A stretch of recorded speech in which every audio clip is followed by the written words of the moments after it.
Hey Farah. Hi. Adjusting camera. There we go. So you finally made a video. Nice job. Yeah. As for Sicko, I do think it was amazing, and your main reason for saying that it wasn't was because you already knew most of those facts and shit like that.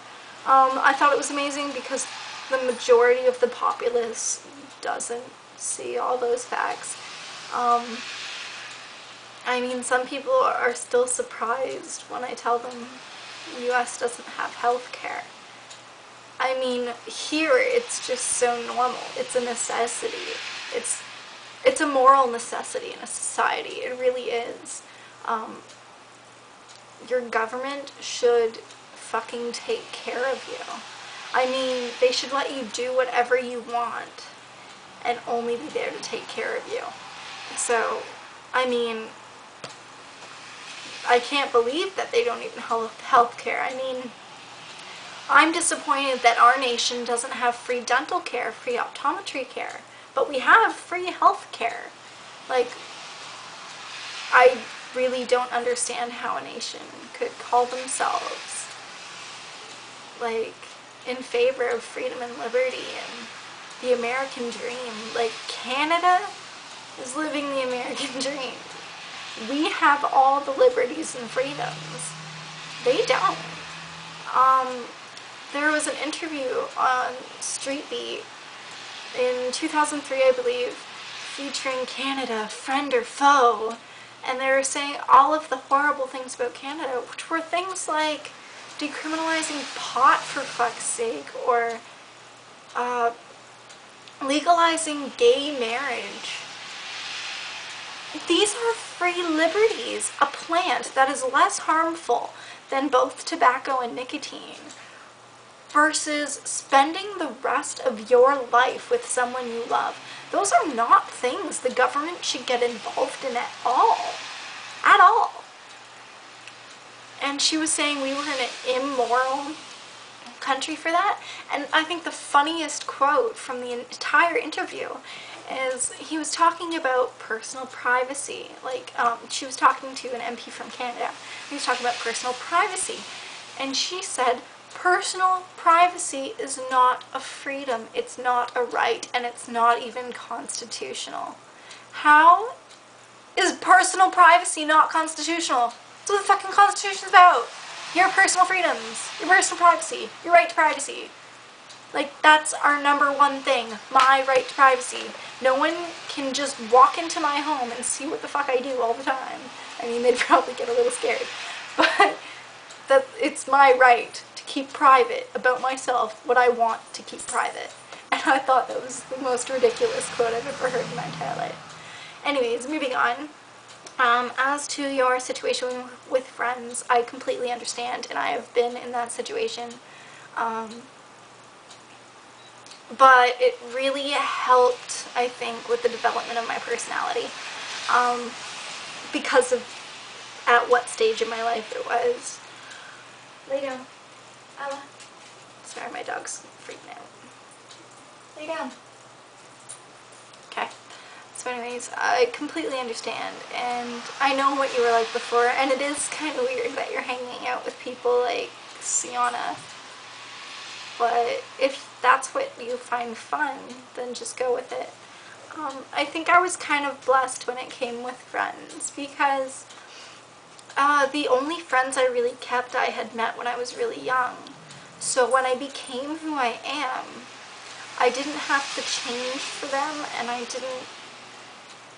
we don't fit in with each other. Me and my friends don't fit in at all. We are so different, it's ridiculous. But we have so much fun together. Like, I don't really go clubbing because I don't like the music and I don't like the atmosphere. Because the way I usually dress, people don't accept it. Especially the kind of girls that would go to a typical club. So I'll go to a gay bar. Now, I don't know if you guys who are watching have ever been to a gay bar, but it is honestly the most accepting place I have ever been. unless you're a bitchy fag wearing fishnets and you haven't shaved your legs.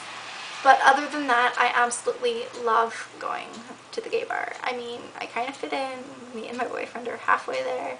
But other than that, I think they're such a friendly community, and I absolutely love going to the gay bar. So if we ever want to go to a bar, that's usually where we go. Otherwise, me and my friends just chill at home. I mean, since I moved, I don't get to see them very often, which sucks. Oh, by the way, I miss you too, sort of, bitch. Anyways,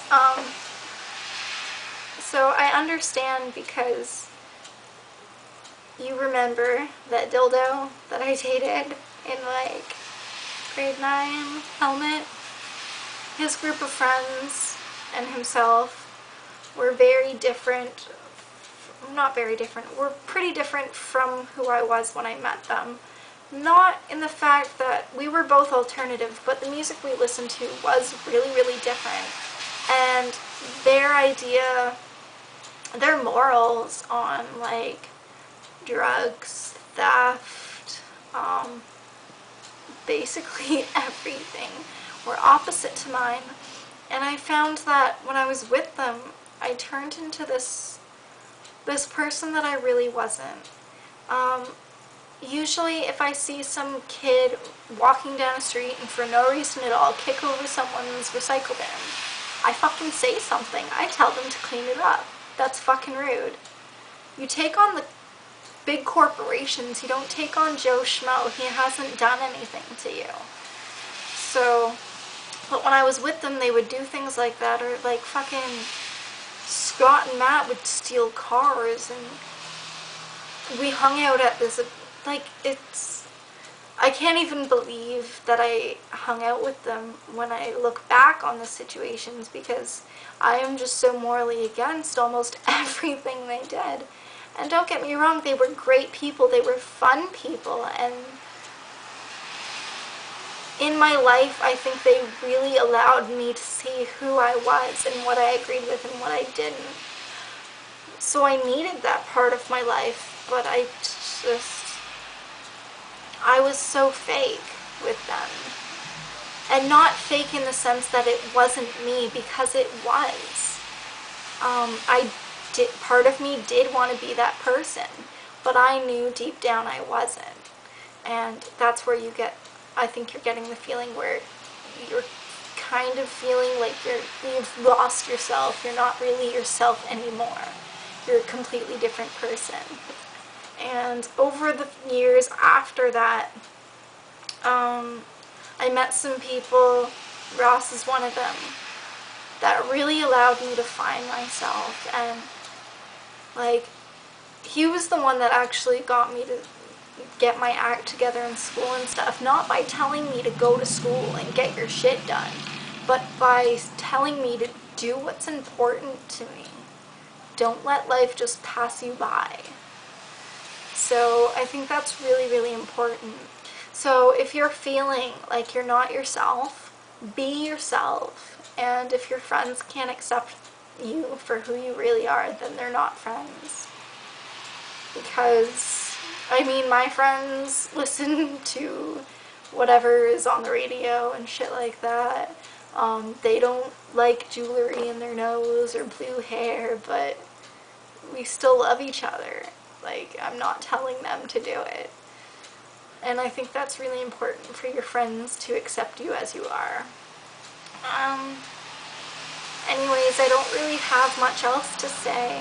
I'm hoping, like, my internet was cut off the past almost a week.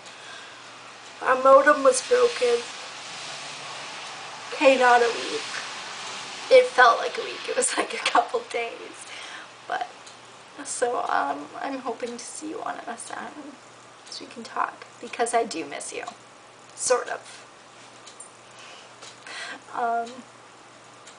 Yeah, and in aspects, I do miss myself too, how I was. Lately, I've just been so tired. I've been too tired to be myself, if that makes any sense. I wake up and I'm too tired to do my makeup. I'm too tired to keep everything organized, and I'm just, if I